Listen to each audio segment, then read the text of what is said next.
сега за Руи Педро. Неточен удар, само че който пък направи центрирането към Руи Педро. Виждаме неточния удар след това. Боите, с които бе открит настоящия 10-ти кръг, но най-очакваният матч, разбира се, е този, който гледаме в момента при това центриране на Диого Виана. Юргачевич буксира, а пък Густаво Кулма не можа да нанесе удар. Попречен Александър Александров. Какво изпълнение сега от страна на Рубен Пинто. Страхотен изстрел отдалече.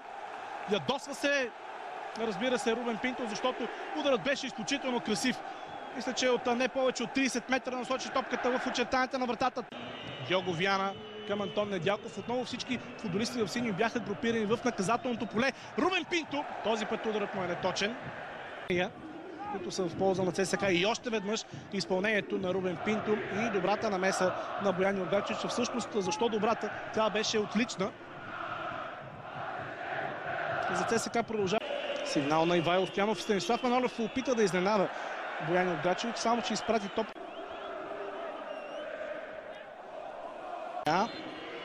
Ето го центрирането на Борибя. Добре излезе то. Георги Китанов изпусна топката, но пък имаше късмета, че Антон...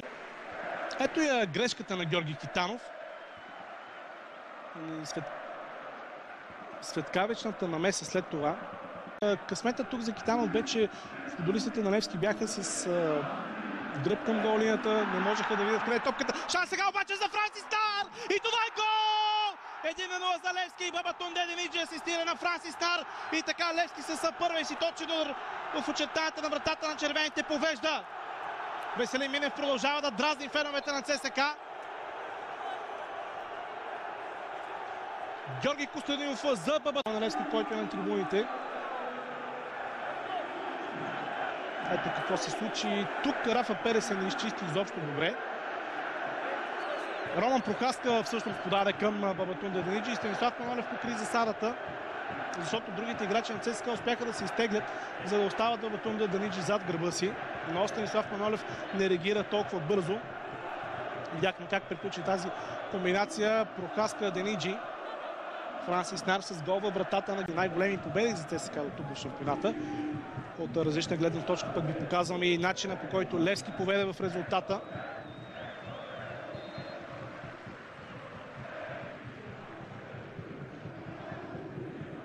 Жестовете на Франси Снар. Бурна радост и за него. Удар сега на Бабатунде Дениджи. Минутка ще бъде добавена. Густаво Кулма в крайна сметка директно в стената на Левски отправи той изстрел си. Сега претенции за игра с ръка на Веселин Минев и тук 4 или 5 играчи на ЦСКА Салко Ивайло Стоянов. Най-активен в репликите, в претенциите се оказва Антон Недялков, почти нахлупък на терена Едуард Йорданеско. Сега трябва да бъде върнат в техническата зона терена. А ние пък можем да видим какво направи Веселин Минев в наказателното поле. Вижда се ясно от повторението, че първоначално топката отскочи в лявото бедро на Веселин Минев и едва след това се отклони в Диого Виана. Хубаво това центриране на Диого Виана. Неточен удар на Рафаел Перес.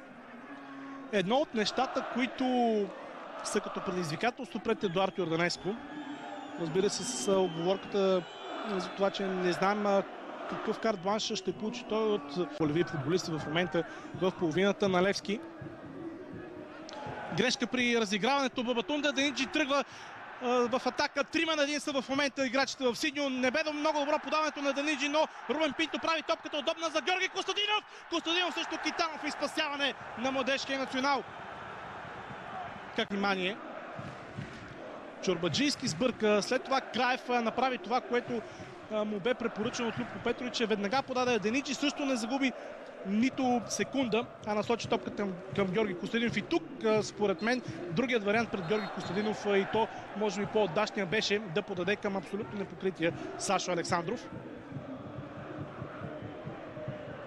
Защото ако това е на Левски към Антон Недялков.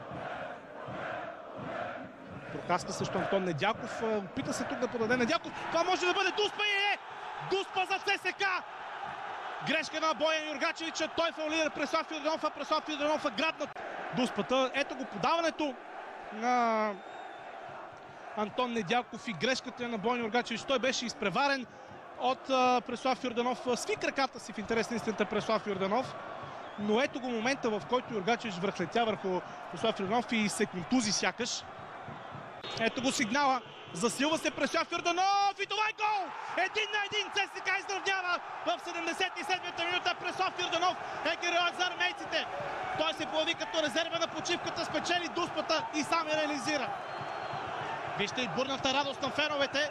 Не ни разочарова този матч до момента. Тумаш също се радва на трибуните. Казали, че той е малко под коментаторската позиция, която нашият екип има. Избра грешния ъгъл Боян Юргачевич, хвърли се в ляво, докато Преслав Йорданов насочи топката надясно. Равенство между червени и сини на стадион Васил Левски, а Боян Юргачевич продължава да има проблеми с лявото рамо. Дали пък няма да се наложи Иван Чворович да влезе на терена, а ето и реакцията на другия вратар.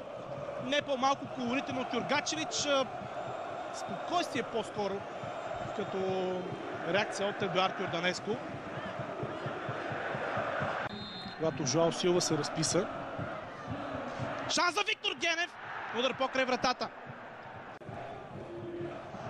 Антонио Аниете с много прецизно, с много изкусно центриране. Не можа обаче Виктор Генев да се възползва до край от това, че футболистът Кирил Десподов остави само, че за Диого Виана шанс за ЦСКА. Диого Виана в наказателното поле пада и това ще бъде жълт картон за Диого Виана заради симулация. Веднага провокиран от Александър Александров, доса на Едуард Йорданеско, или пък защото смята, че Сашо Александров е фаулирал Диого Виана.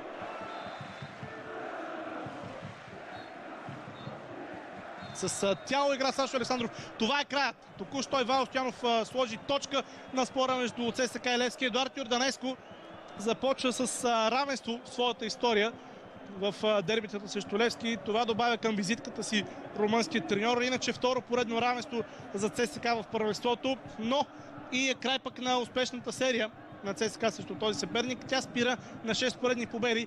Край на успешния период за сините по отношение на постигнатите последователни успехи. Те остават